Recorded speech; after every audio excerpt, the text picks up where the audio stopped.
Assalamualaikum warahmatullahi wabarakatuh. Halo teman-teman serta Dewan Juri yang saya hormati. Perkenalkan, nama saya Naila Al-Awalia. Saya bersekolah di SD Negeri 1 Kalipari.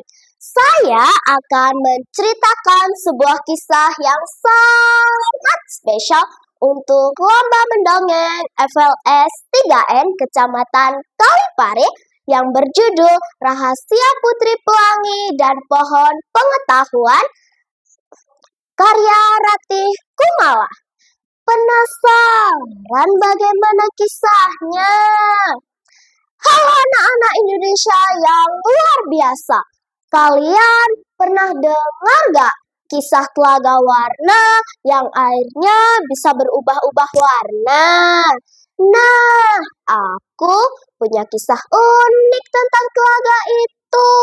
Tapi bukan soal tangisan, melainkan soal tawa dan semangat. Dulu sekali di sebuah kerajaan yang megah bernama Kerajaan Gunung Kapur, hiduplah seorang putri bernama Putri Pelangi. Putri Pelangi ini bukan putri biasa loh. Ia punya kebiasaan yang super duper hebat. Setiap pagi saat embun masih menempel di daun-daun, Putri Pelangi sudah lincah berolahraga di taman istana. Ia melompat-lompat, berlari kecil mengelilingi pohon, bahkan menirukan gerakan kera yang sedang bergelantungan. Hush! Begitu suaranya bersemangat, badannya jadi sehat, ototnya kuat, dan pikirannya jernih, sejernih air embun. Wah, keren kan? Tidak hanya itu, Putri Pelangi juga sangat gemar belajar. Setiap siang saat anak-anak lain mungkin sibuk bermain, Putri Pelangi justru asyik di perpustakaan istana yang besar. Ia membaca buku-buku tebal tentang bintang, hewan-hewan langka, bahkan buku resep kue neneknya. Ia juga punya buku kesayangan, judulnya Kisah-Kisah Bijak dari Seluruh Nusantara. Ia percaya dengan belajar, dunia akan terasa lebih luas dan banyak ide-ide cemerlang bisa muncul. Hebat kan ya? Tapi yang paling spesial dari Putri Pelangi adalah kebiasaannya bermasyarakat. Putri Pelangi tidak hanya duduk diam di istana, ia suka sekali mengunjungi desa-desa di sekitar kerajaan. Kalau ada nenek-nenek yang kesulitan membawa hasil panen, Putri Pelangi akan segera membantu.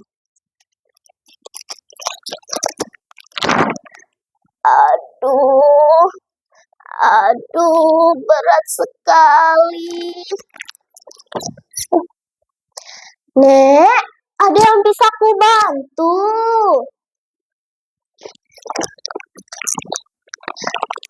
Ini nak, berat sekali di punggungku.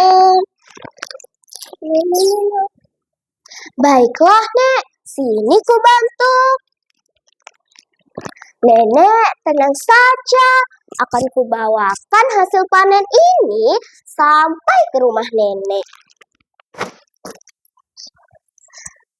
Terima kasih, Cuk, karena sudah membantuku membawa karung itu. Sekarang punggungku terasa ringan. Sama-sama, Nek. Nenek sehat-sehat ya. Kalau ada anak yang sedih karena kehilangan bonekanya, ia akan mencari sampai ketemu.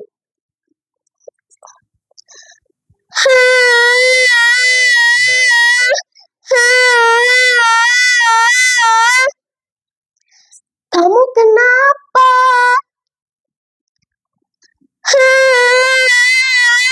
Boneka kesayanganku hilang. Hilang di mana? Kapan terakhir kali kamu bermain dengan boneka kesayanganmu?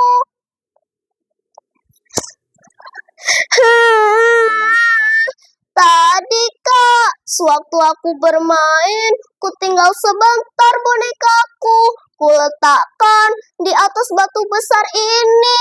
Setelah ku hampiri, bonekanya sudah tidak ada. Ya sudah, ayo kita cari bersama-sama. Ayo, Kak.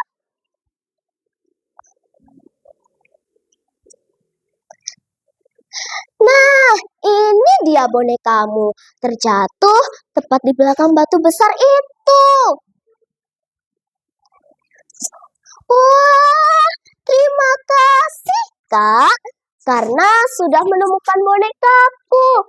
Sekarang aku tidak bersedih lagi. Terima kasih, Kakak. Kakak terbaik. Sama-sama, lain kali kalau main hati-hati ya. Baik, Kak. Ia selalu membantu, tersenyum dan menyapa siapa saja, dari petani sampai tukang kayu. Senyum dan sapaan itu sangat mentari pagi, menghangatkan hati, katanya dengan riang. Di tengah kerajaan Gunung Kapur ada sebuah pohon yang sangat tua dan besar, namanya pohon pengetahuan. Konon katanya pohon ini bisa menunjukkan masa depan, tapi tidak ada yang tahu bagaimana cara membukanya. Suatu hari ada masalah besar terjadi di kerajaan. Sumur-sumur mulai mengering, tanaman layu, dan semua orang khawatir. Raja dan putri pun bingung dan khawatir. Lalu Putri Pelangi teringat buku yang berjudul Kisah-Kisah Bijak yang pernah ia baca. Ia juga ingat bagaimana badannya sehat dan berenergi dari berolahraga dan bagaimana ia harus selalu berinteraksi dengan rakyatnya. Bagaimana ini, Nak? Kulihat sumur dan tanaman di sekitar rumah rakyat mulai mengering. Jika seperti ini terus-menerus, rakyat kita akan mengalami kekeringan. Ayah, aku pernah membaca sebuah buku yang di dalamnya berisi kisah-kisah bijak tentang bagaimana tubuh kita sehat dan berenergi dari berolahraga dan bagaimana kita harus selalu berinteraksi dengan rakyat kita.